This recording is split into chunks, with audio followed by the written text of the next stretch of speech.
ಬೆಂಗಳೂರಿನ ವಾಲ್ಮೀಕಿ ಬೋರ್ಡ್ ಕಚೇರಿ ಮೇಲೂ ಕೂಡ ಇಡಿ ಅಧಿಕಾರಿಗಳು ದಾಳಿಯನ್ನ ಮಾಡಿದ್ದಾರೆ. ಟೋಟಲಿ 18 ಕಡೆ ದಾಳಿ ಮಾಡಿರುವಂತದ್ರ ಬಗ್ಗೆ ನಿಮಗೆ ಮಾಹಿತಿಯನ್ನ ಕೊಡ್ತಾ ಇದ್ವಿ. ಈ ಸಂದರ್ಭದಲ್ಲಿ ವಾಲ್ಮೀಕಿ ಬೋರ್ಡ್ ಕಚೇರಿ ಮೇಲೂ ಕೂಡ ಇಡಿ ಅಧಿಕಾರಿಗಳು ರೈಡ್ ಮಾಡಿದ್ದಾರೆ.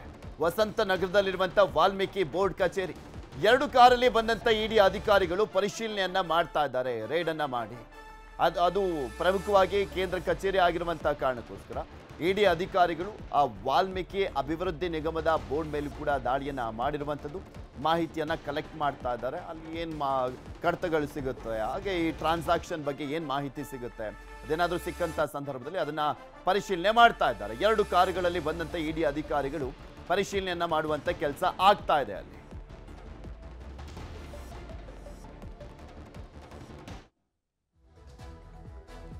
ಟೋಟಲ್ ಆಗಿ ನಿಮಗೆ ತೋರಿಸ್ತಾ ಇದ್ವಿ ನಾಗೇಂದ್ರ ಅವರ ನಿವಾಸ ಮತ್ತು ಒಂದ್ ಕಡೆ ಬಸನಗೌಡ ದದ್ದಲ್ ಅವರ ನಿವಾಸ ಸೇರಿದಂತೆ ಟೋಟಲಿ ಅಧಿಕಾರಿಗಳು, ನಿಗಮದ ಅಧಿಕಾರಿಗಳು, ಬ್ಯಾಂಕ್ನ ಅಧಿಕಾರಿಗಳು ಇವರ ಮನೆಗಳ ಮೇಲೂ ಕೂಡ ದಾಳಿಯನ್ನು ಮಾಡಲಾಗಿದೆ. ಅದರ ಜೊತೆಗೆ ಇಲ್ಲಿ ವಾಲ್ಮೀಕಿ ಅಭಿವೃದ್ಧಿ ನಿಗಮದ ಬೋರ್ಡ್ ಬೆಂಗಳೂರಿನಲ್ಲಿರುವಂಥದ್ದು ಅಲ್ಲೂ ಕೂಡ ಇಡಿ ಅಧಿಕಾರಿಗಳು ದಾಳಿಯನ್ನು ಮಾಡಿ ಪರಿಶೀಲನೆ ಮಾಡುವಂತ ಕೆಲಸ ಆಗ್ತಾ ಇದೆ. ವಾಲ್ಮೀಕಿ ಕೇಸ್ನಲ್ಲಿ ಇಡಿ ಎಂಟ್ರಿ ಆಗಿದೆಯಲ್ಲ, ಇಡಿ ಅಧಿಕಾರಿಗಳು ದಾಳಿಯನ್ನ ಮಾಡಿದಾರಲ್ಲ, ಇಷ್ಟು ದಿನ ವಿರೋಧ ಪಕ್ಷದವರು ಅಂದ್ರೆ ಬಿಜೆಪಿ ಸೇರಿದಂತೆ ಜೆಡಿಎಸ್ ನಾಯಕರು ಸಾಕಷ್ಟು ಆರೋಪವನ್ನ ಮಾಡ್ತಾ ಇದ್ರು. ಬಿಜೆಪಿಯವರು ಪ್ರತಿಭಟನೆಯನ್ನ ಮಾಡಿದ್ರು, ರಾಜ್ಯದಾದ್ಯಂತ ಪ್ರತಿಭಟನೆಯನ್ನ ಮಾಡಿದ್ರು. ಈ ವಿಚಾರಕ್ಕೆ ಸಂಬಂಧಪಟ್ಟಂತೆ ಮುಖ್ಯಮಂತ್ರಿಗಳು ಕೂಡ ರಾಜೀನಾಮೆ ಕೊಡಬೇಕು ಅಂತ ಆಗ್ರಹಿಸಿದ್ರು. ಬಿಕಾಸ್ ಅವರು ಹಣಕಾಸು ಸಚಿವರಾಗಿರುವಂತ ಕಾರಣಕ್ಕೋಸ್ಕರ ಇದಕ್ಕೆ ಮುಖ್ಯಮಂತ್ರಿಗಳ ಲಿಂಕು ಕೂಡ ಇದೆ ಅಂತ ಆರೋಪವನ್ನ ಮಾಡ್ತಾ ಇದ್ರು. ಈಗ ಇಡಿ ರೇಡ್ನಿಂದ ಬಿಜೆಪಿ ಆರೋಪಕ್ಕೆ ಮತ್ತಷ್ಟು ಬಲ ಬಂದಂತ ಆಗ್ತಾ ಇದೆ. ಸಿಬಿಐ ತನಿಖೆಗೆ ಹೆಚ್ಚಾಗಲಿದೆ ಒತ್ತಡ. ಎಸ್ಐಟಿ ತನಿಖೆಗೆ ವಿರೋಧಿಸಿದ್ರು ಬಿಜೆಪಿ. ಅಧಿವೇಶನದಲ್ಲಿ ಮುಗಿಬೀಳಿಕ್ಕೂ ಕೂಡ ಸಿದ್ಧತೆಯನ್ನ ಮಾಡ್ಕೊಂಡಿದ್ರು. ಆದ್ರೆ ಸಿಬಿಐ ತನಿಖೆಗೆ ಇವರು ರಾಜ್ಯ ಸರ್ಕಾರ ಕೊಡಬೇಕು ಅಂತಿಲ್ಲ ಈ ಪ್ರಕರಣದಲ್ಲಿ, ಸ್ಪೆಷಲಿ ಬಿಕಾಸ್ 10 ಕೋಟಿಗೂ ಹೆಚ್ಚಿನ ಹಗರಣ ಆದಂತ ಸಂದರ್ಭದಲ್ಲಿ, ಅದರಲ್ಲೂ ನ್ಯಾಷನಲ್ ಬ್ಯಾಂಕ್ಗಳಲ್ಲಿ ಆದಂತ ಟೈಮ್ನಲ್ಲಿ ಸಿಬಿಐ ಡೈರೆಕ್ಟ್ ಆಗಿ ಎಂಟ್ರಿ ಆಗುತ್ತೆ. ಇನ್ನು UBI ಬ್ಯಾಂಕ್ನವರು ಈಗಾಗಲೇ ಮೇ 30ನೇ ತಾರೀಕೆ ದೂರನ್ನ ಕೊಟ್ಟಿದ್ದಾರೆ ಸಿಬಿಐಗೆ. ಸೊ ಹೀಗಾಗಿ ಸಿಬಿಐನವರು 5 ವಿರುದ್ಧ FIR ಅನ್ನ ಕೂಡ ದಾಖಲು ಮಾಡಿಕೊಂಡಿದ್ರು. ಅವರು ಕೂಡ ತನಿಖೆಯನ್ನ ಆರಂಭ ಮಾಡಲಿದ್ದಾರೆ.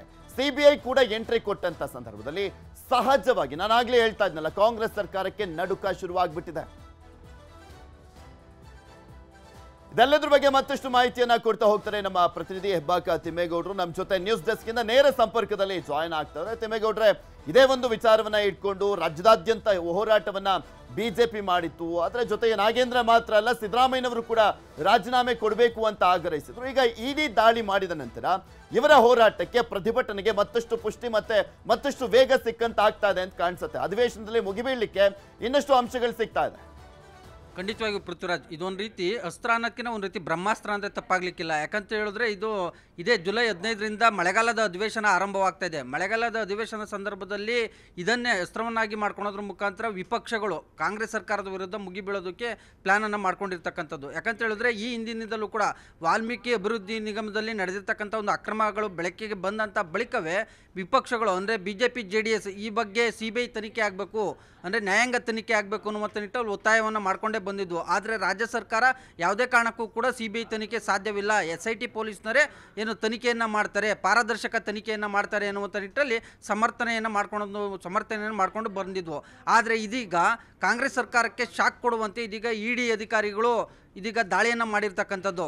ಅಂದರೆ ಶಾಸಕ ಬಸನಗೌಡ ದದ್ದಲ್ ಮತ್ತು ಬಿ ನಾಗೇಂದ್ರ ಅಂದರೆ ರಾಯಚೂರು ಮತ್ತು ಬಳ್ಳಾರಿ ನಿವಾಸಗಳು ಮತ್ತು ಬೆಂಗಳೂರಿನ ನಿವಾಸಗಳ ಮೇಲೆ ದಾಳಿ ಮಾಡಿರ್ತಕ್ಕಂಥದ್ದು. ಈ ಒಂದು ದಾಳಿ ಸಂದರ್ಭದಲ್ಲಿ 2 ನಿವಾಸಗಳ ಮೇಲೆ ಅಂದರೆ 2 ನಿವಾಸಗಳಲ್ಲಿ ಏನಾದರೂ ಅಕ್ರಮದ ದಾಖಲೆಗಳು ಅಥವಾ ವಾಲ್ಮೀಕಿ ಅಭಿವೃದ್ಧಿ ನಿಗಮದಲ್ಲಿ ಅಷ್ಟೇ ಅಲ್ಲದೆ ಬೇರೆ ಬೇರೆ ಆದಂಥ ಏನಾದರೂ ದಾಖಲೆಗಳು ಸಿಕ್ಕಿದ್ದಲ್ಲಿ, ಅಂದರೆ ಅಕ್ರಮಗಳು ನಡೆಸಿರುವಂಥ ಒಂದು ದಾಖಲೆಗಳು ಸಿಕ್ಕಿದ್ದೇ ಆಗಿದ್ದಲ್ಲಿ ಇದೀಗ CBIನವರು ಎಂಟ್ರಿ ಆಗುವಂಥ ಒಂದು ಸಾಧ್ಯತೆಗಳಿರ್ತವೆ. ಯಾಕಂತ ಹೇಳಿದ್ರೆ CBIನಲ್ಲಿ ಈಗಾಗಲೇ ದೂರು ದಾಖಲಾಗಿರುವಂಥದ್ದು. ಹೀಗಾಗಿ ಇದರಲ್ಲಿ ಏನಾದರೂ ಇಡಿ ದಾಳಿ ಸಂದರ್ಭದಲ್ಲಿ ಮಹತ್ವದ ದಾಖಲೆಗಳು ಸಿಕ್ಕಂಥ ಸಂದರ್ಭದಲ್ಲಿ CBI ಅಧಿಕಾರಿಗಳು ಸಹಜವಾಗಿ ಏನೋ ತನಿಖೆಯನ್ನು ಮುಂದುವರಿಸ್ತಾರೆ ಅನ್ನುವಂಥ ಒಂದು ಚರ್ಚೆಯೂ ಕೂಡ ಕೇಳಿಬಂದಿರ್ತಕ್ಕಂಥದ್ದು. ಒಂದು ವೇಳೆ CBI ತನಿಖೆ ಆಗಿದ್ದಲ್ಲಿ ಇನ್ನೂ ಕೆಲ ಸಚಿವರಿಗೂ ಕೂಡ ಸಂಕಷ್ಟ ಅಂತ ಹೇಳಲಾಗ್ತಾ ಇದೆ. ಯಾಕಂತ ಹೇಳಿದ್ರೆ ವಿಪಕ್ಷಗಳು BJP ಈ ಹಿಂದಿಂದಲೂ ಕೂಡ ಒಂದು ಆರೋಪವನ್ನು ಮಾಡಿಕೊಂಡೇ ಬರ್ತಾ ಇತ್ತು. ಕೇವಲ ಬಿ ನಾಗೇಂದ್ರ, ಬಸನಗೌಡ ದದ್ದಲ್ ಅಷ್ಟೇ ಅಲ್ಲ, ಕೆಲ ಸಚಿವರು ಪಾತ್ರವೂ ಕೂಡ ಇದೆ, ಇನ್ನುಳಿದಂಥ ಕೆಲ ಸಚಿವರು ಕೂಡ ಇದ್ದಾರೆ, ಅವರು ಕೂಡ ವಿಧಾನಸೌಧದಲ್ಲೇ ಇದ್ದಾರೆ ಅನ್ನುವಂಥ ಒಂದು ಮಾತನ್ನು ಹೇಳ್ತಾ ಇರ್ತಕ್ಕಂಥದ್ದು. ಸೊ ಹೀಗಾಗಿ CBI ತನಿಖೆ ಆದಂಥ ಸಂದರ್ಭದಲ್ಲಿ ಆ ಸಚಿವರಿಗೂ ಕೂಡ ಸಂಕಷ್ಟ ಕಾದಿದ್ಯಾ ಅಂತ. ಯಾಕಂತ ಹೇಳಿದ್ರೆ ಇದಕ್ಕೆ ರಿಲೇಟೆಡ್ ಆಗಿ ಏನು ಹಣಕಾಸು ಸಚಿವರು ಆಗಿರ್ತಕ್ಕಂಥ ಮುಖ್ಯಮಂತ್ರಿ ಸಿದ್ದರಾಮಯ್ಯನವರ ಪಾತ್ರವೂ ಇದೆ ಎನ್ನುವಂಥ ಒಂದು ಆರೋಪವೂ ಕೂಡ ಕೇಳಿಬಂದಿರ್ತಕ್ಕಂಥದ್ದು. ಯಾಕಂತ ಹೇಳಿದ್ರೆ ಆರ್ಥಿಕ ಇಲಾಖೆ ವ್ಯಾಪ್ತಿಗೆ ಒಳಪಡುವಂಥ ಇದೊಂದು ಪ್ರಕರಣ ಆಗಿರ್ತಕ್ಕಂಥ ಹಿನ್ನೆಲೆಯಲ್ಲಿ ಸಹಜವಾಗಿ ಮುಖ್ಯಮಂತ್ರಿಗಳ ಪಾತ್ರವೂ ಇದೆ ಎನ್ನುವಂಥದ್ದು ಇಲ್ಲಿ ಏನು ವಿಪಕ್ಷಗಳ ಆರೋಪ. ಎರಡೆರಡು ಪ್ರಕರಣಗಳು ದೊಡ್ಡ ಮಟ್ಟದಲ್ಲಿ ಮುಜುಗರವನ್ನ ತರುವಂತ ಸಾಧ್ಯತೆ ಇರುವಂತದ್ದು. ತಿಮ್ಮೇಗೌಡ್ರೆ, ಒಂದ್ ಕಡೆ ಈಗ ಆಲ್ರೆಡಿ ಇಡಿ ಅಧಿಕಾರಿಗಳು ದಾಳಿ ಮಾಡಿದ್ದಾರೆ, ಇನ್ನೊಂದ್ ಕಡೆ SIT ತನಿಖೆ ಮಾಡ್ತದೆ, CBI ಕೂಡ ಎಂಟ್ರಿ ಆಗುವಂತ ಸಾಧ್ಯತೆ. ಆ ಕಾರಣಕ್ಕೋಸ್ಕರ ನಿನ್ನೆ ನಿರಂತರವಾಗಿ ವಿಚಾರಣೆ ಮಾಡಿದ್ದಂಥದ್ದನ್ನ ಗಮನಿಸಿದೀವಿ, ನಾಗೇಂದ್ರ ಅವರನ್ನ ಮತ್ತೆ ಬಸನಗೌಡ ದದ್ದಲ್ ಅವರನ್ನ.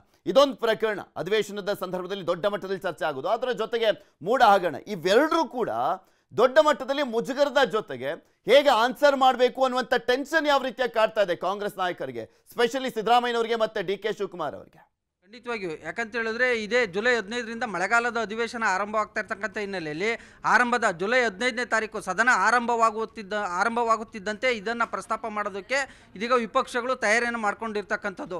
ಯಾಕಂತ ಹೇಳಿದ್ರೆ ಬಹುದೊಡ್ಡ ಹಗರಣ ಆಗಿರ್ತಕ್ಕಂಥ ಹಿನ್ನೆಲೆಯಲ್ಲಿ ಸದನದ ಒಳಗೆ ಮತ್ತು ಹೊರಗೆ ಹೋರಾಟವನ್ನು ಮಾಡೋದಕ್ಕೆ ವಿಪಕ್ಷಗಳು ತಯಾರಿಯನ್ನು ಮಾಡ್ಕೊಂಡಿರ್ತಕ್ಕಂಥ ಹಿನ್ನೆಲೆಯಲ್ಲಿ ಇದೀಗ ಏನು ವಿಪಕ್ಷಗಳಿಗೆ ಕೌಂಟರನ್ನು ಯಾವ ರೀತಿಯಾಗಿ ಕೊಡಬೇಕು ಅನ್ನುವಂಥ ನಿಟ್ಟಲ್ಲಿ ಮುಖ್ಯಮಂತ್ರಿ ಸಿದ್ದರಾಮಯ್ಯನವರು ಕೂಡ ಚಿಂತನೆಯನ್ನು ನಡೆಸ್ತಾ ಇದ್ದಾರೆ ಅಂತ ಹೇಳಲಾಗ್ತಾ ಇದೆ. ಯಾಕಂತ ಹೇಳಿದ್ರೆ ಸಿದ್ದರಾಮಯ್ಯನವರು ಹೇಳ್ತಾ ಇರ್ತಕ್ಕಂಥದ್ದು, ಈಗಾಗಲೇ ನಾವು ಅಂದರೆ ಆರೋಪ ಬಂದಂಥ ಕೂಡಲೇ ನಾಗೇಂದ್ರ ಅವರ ರಾಜೀನಾಮೆಯನ್ನು ಪಡ್ಕೊಂಡಿದ್ದೀವಿ, ಮತ್ತೊಂದು ಕಡೆಗೆ SIT ತನಿಖೆಗೆ ವಹಿಸಿದ್ದೀವಿ, ಸ್ಪೆಷಲ್ ಇನ್ವೆಸ್ಟಿಗೇಟ್ ಟೀಮನ್ನು ರಚನೆ ಮಾಡಿದ್ದೀವಿ.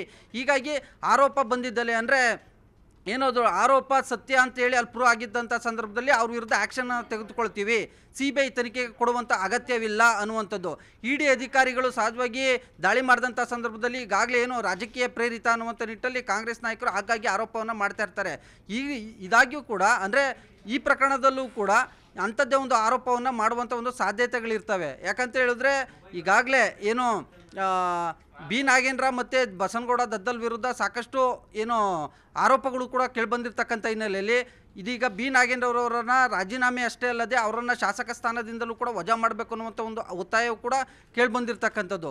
ಆದರೆ ಇದೀಗ ಅಧಿವೇಶನದ ಹೊತ್ತಲ್ಲಿ ಇದೀಗ ವಿಪಕ್ಷಗಳಿಗೆ ಸಿಕ್ಕಿರ್ತಕ್ಕಂಥ ಒಂದು ಬ್ರಹ್ಮಾಸ್ತ್ರಕ್ಕೆ ಕಾಂಗ್ರೆಸ್ ನಾಯಕರು ಯಾವ ರೀತಿಯಾಗಿ ಕೌಂಟರನ್ನು ಕೊಡ್ತಾರೆ, ಮತ್ತೊಂದು ಕಡೆಗೆ ಸದನದ ಒಳಗೆ ವಿಪಕ್ಷಗಳನ್ನು ಯಾವ ರೀತಿಯಾಗಿ ಕಟ್ಟೆ ಹಾಕ್ತಾರೆ, ವಿಪಕ್ಷಗಳಿಗೆ ಯಾವ ರೀತಿಯಾಗಿ ಕೌಂಟರನ್ನು ಕೊಡ್ತಾರೆ, ಹೀಗೆ ಹಲವಾರು ಕುತೂಹಲಗಳು ಮನೆ ಮಾಡಿರ್ತಕ್ಕಂಥದ್ದು.